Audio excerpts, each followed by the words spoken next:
ભારતીય જનતા પાર્ટીના નર્મદા જિલ્લાના પ્રમુખ નીલ રાવ જે દારૂડિયો આજે ઘણા બધા અમારા ગુણગાન ગાય છે. અમે જે મકાન અને ગાડીઓની જે વાત કરે છે એ તો તમામ અમારી જે ગાડીઓ છે એ લોન પર ચાલે છે. પણ જે તમે આદિત્યમાં જે રહો છો એ 70-80 લાખ રૂપિયાનો જે બંગલો છે એ બાબતે પણ થોડી વાતચીત કરીશું. અને જે બરોડામાં તમારા નામનું નથી પણ 1 કરોડ રૂપિયાનો ત્યાં જે બંગલા લીધા છે એ પણ એ કેવી રીતે આવ્યા, અને જે 25-30 લાખ રૂપિયાની તમે જે બે ગાડીઓ લઈને ફરો છો એ ગાડીઓ બાબતે પણ થોડી સ્પષ્ટતા બધાને કરજો. અને આજે થોડી બીજી ઘણી બધી વાતો કરવાની છે. જે એમના ધર્મપત્ની છે, આજે જમીનોની એ ભાઈ જે વાત કરે છે, એમના ધર્મપત્નીના નામે સ્ટેચ્યુ ઓફ યુનિટી પાસે મોટા પીપરિયા ગામે 15 થી 20 એકર જમીન, આજે 1 એકર જમીનનો ભાવ 2 થી 3 કરોડ રૂપિયા ત્યાં ચાલે છે. તો ત્યાં આ 40-50 કરોડની જમીન આ ક્યાંથી આવી? એવા તો એ ભાઈ કઈ ખેતી કરે છે, એમાં એટલી બધી કેળો કે શેરડી પાકે છે, કે કયા એવા બિઝનેસમેન છે? આ એના તમામ સર્વે નંબર છે 44, 67, 69, 71, 80, 82, 83 જેવા અનેક સર્વે નંબરોમાં ફક્ત એમની ધર્મપત્નીના નામે આ આટલી કરોડો રૂપિયાની જમીન આ નીલ રાવે જે દારૂડિયો છે એ દારૂડિયાએ આ વસાવેલી છે. અને આજે એ ભાઈ મોટી મોટી વાતો કરે છે, અમારી પર એક પણ જાતના કેસ નથી, કશું નથી. આજે એ વ્યક્તિએ ડીવાયએસપી જે જિલ્લાના વડા કહેવાય, આજે ડીવાયએસપી સાહેબને દારૂ પીધેલી ફૂલ હાલતમાં ધાક ધમકી આપી, ગાળાગાળી કરી, પોતાના હોદ્દાના રૂપે એણે જણાવ્યું કે ભાઈ તમે મને ઓળખો છો, હું કોણ છું? એટલે સરકાર ભલે તમારી હોય, તંત્ર તમારું હોય, પણ આજે જિલ્લા કક્ષાના અધિકારી ડીવાયએસપી એ પોતાનું સરકારી કામગીરી કરી રહ્યા હતા. જીજે 22 55 52 નંબરની વ્હાઇટ કલરની ગાડીમાં એ ભાઈ ફૂલ દારૂ પીધેલાની હાલતમાં આવે છે અને ગાળાગાળી કરે છે, અપશબ્દો બોલે છે, પોતાના રૂએ ધાક ધમકી આપે છે. આ એના પર 24 કલાક એ ભાઈ જેલમાં જઈ આવેલો છે, રાત્રિ જેલમાં રોકાયો છે. અને આ એના તમામ આ પ્રમાણ છે. એ પ્રમાણની જે વાત કરે છે, આ પ્રમાણ છે એ દારૂડિયાના. અને એ ભાઈ એવું કહે છે અમારી પર કોઈ પણ જાતના એફઆઈઆર નથી, કોઈ પણ જાતની કેસો થયેલા નથી. તો ભાઈ આ જામનગરમાં જે તમારી પર જે 6 કેસો થયેલા છે, 5 થી 6 કેસો થયેલા છે જામનગરમાં, એરેસ્ટ વોરંટ નીકળેલા છે તમારી પર. ભાઈ એવા તો કયા કાંડ કર્યા કે તમારે જામનગર સુધી તમારે ત્યાં ગાડી પૂનમો ભરવા જવી પડે છે? આ નસવાડીમાં તમારી પર એફઆઈઆર થયેલી છે, એના આ કેસ નંબર છે. આ રાજપીપળા કોર્ટમાં પણ તમારા 6 થી 7 કેસો ચાલે છે. તો તમે બહુ સફાયો મારો છો કે અમે કોઈ પણ જાતના એવા કૃત્ય કરતા નથી, અમે રાષ્ટ્રીય પાર્ટીના જિલ્લા પ્રમુખ છે, અમારી પાર્ટીને ડેમેજ કરવાનું એવા અમે કોઈ બી કારનામા કરતા નથી. તો આ બધા ક્યાંથી? અને સાથે સાથે જે ઘણા બધા લોકો પાસેથી અમારી પાસે રજૂઆતો આવે છે કે સાહેબ અમારા લાખો રૂપિયા અમે એમની સાથે ઉઠતા બેઠતા છીએ, પણ તેમ છતાં પણ આજે આ લાખો કરોડો રૂપિયાનો આ દારૂડિયાએ બૂચ માર્યો છે. આજે એ ભાઈ સત્તામાં છે એટલે કોઈ બોલી નથી શકતું, કોઈ રજૂઆત નથી કરી શકતું. સાથે રહીને એમની સાથે લાખો રૂપિયાનું આ ભાઈ બૂચ મારેલો છે. અને ઘણા બધા લોકો તો એ લોકો એવા છે કે એ લોકો આજે કોર્ટ કચેરી પણ ગયા છે, કોર્ટ કચેરી પર પણ ગયા છે. આ એના તમામ જે ચેક બાઉન્સ થયા હોય એના તમામ પુરાવા છે. એ ભાઈ ચેકો આપી દે છે, મોટી મોટી વાતો કરે છે, પણ આજે આ એના તમામ પુરાવા છે. અને એ ભાઈ 2013 થી લઈને અત્યાર સુધી આદિવાસી સમાજના નામે ઘણા બધા લોકોના નામે એણે લોનો લીધેલી છે. આજે પણ તે ભરપાઈ કરી નથી. આજે પણ તે લોકો પર નોટિસો આપવામાં આવે છે, એમના ઈએમઆઈઓના લીધે એમનું સિવિલ સ્કોર ખરાબ છે.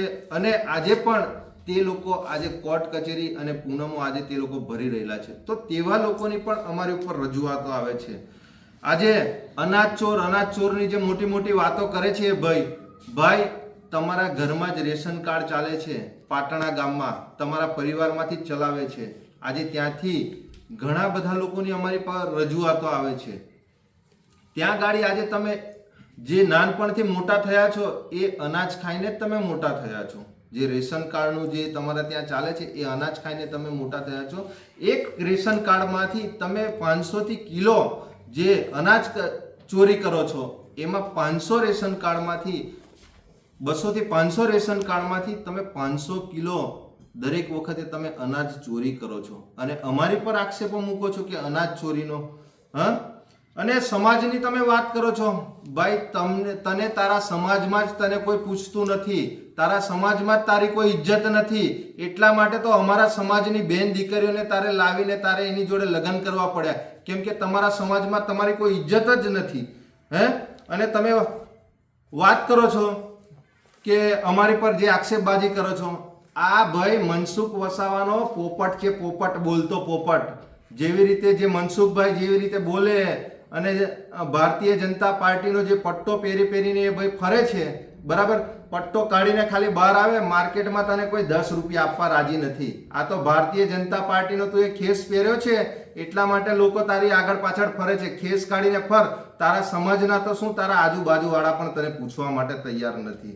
અને તું 579 દીકરીઓની વાત કરે છે, એમને તું કુપોષણની વાત કરે છે. ભાઈ, કુપોષણની જે કીટો આપે છે એ તો સરકાર આપે છે. તું 579 દીકરીઓને દત્તક આપી હોય અને તું એમની શું સેવા કરે છે, રાત દિવસ સેવા કરતો હોય તો બતાવ તું અમને, કે 579 દીકરીઓનું અમે ભરણ પોષણ કરીએ છીએ. અને 75,000 પુસ્તકોની વાત કરી રહ્યા છે તમે. 75,000 જે પુસ્તકો આપી હતી, તો ત્યાં આગળ પેલી જે નોટબુકો છે એ નોટબુક પર તો દેશના વડાપ્રધાનનો ફોટો હતો. એ પૈસા ક્યાંથી લાવ્યો? કયા બિલો પાસ કર્યા તે બી અમને કહેજે.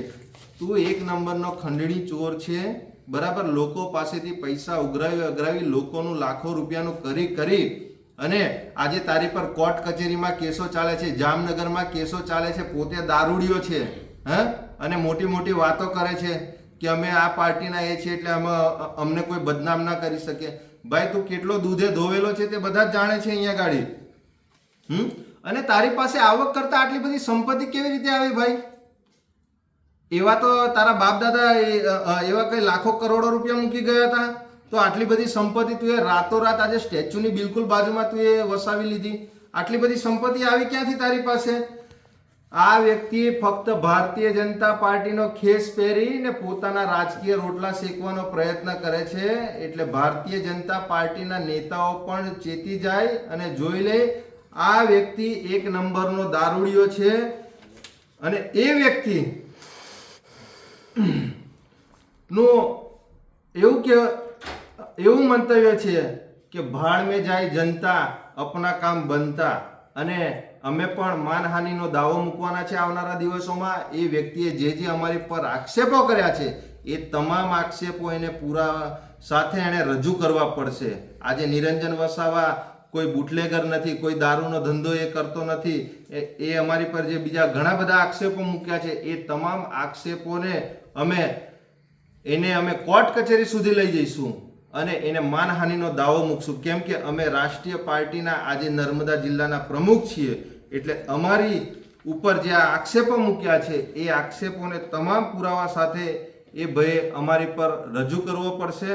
અને આવનારા દિવસોમાં જે આ ભાઈ જે આ ખોટા કેસો અને આ લોકોનું જે આ કરી બેઠેલા છે, તો જરા એનું પણ તમે ધ્યાન રાખજો કે વિજય માલ્યા અને નીરવ મોદી જેવું આ વ્યક્તિ ના કરી જાય.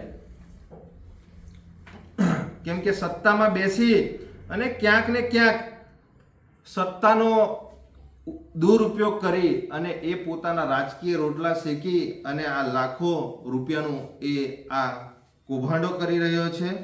એટલે મારે તો ભાજપના નેતાઓને, જે પ્રદેશના અધ્યક્ષ હોય કે પછી આપણે છોટાઉદેપુરના સાંસદ હોય, ભરૂચના સાંસદ હોય, અહીંના ધારાસભ્ય હોય કે આવા દારૂડિયાઓ જે આટલી બધી એમની પર એફઆઈઆરો છે, આટલા બધા કૌભાંડો કર્યા છે, ગરીબ લોકોના નામે લોનો લીધેલી છે અને અનાજ ચોરી તો એ પોતે કરે છે, એવા ઘણા બધા લોકોની અહીંયા ગાડી અમારી પર નાની મોટી આ ભાઈ બાબતે રજૂઆતો આવે છે. તો પાર્ટી તરફથી પણ આ ભાજપનો જે ખેસ પહેરીને ભારતીય જનતા પાર્ટીનો નર્મદા જિલ્લાનો પ્રમુખ જે દારૂડિયો છે એની પર શું એક્શન લે છે એ અમે આવનારા દિવસોમાં અમે જણાવશું. અને અમે એ ભાઈને કીધું છે કે ભાઈ તમે હજુ તારીખ, સમય અને સ્થળ નક્કી કરો.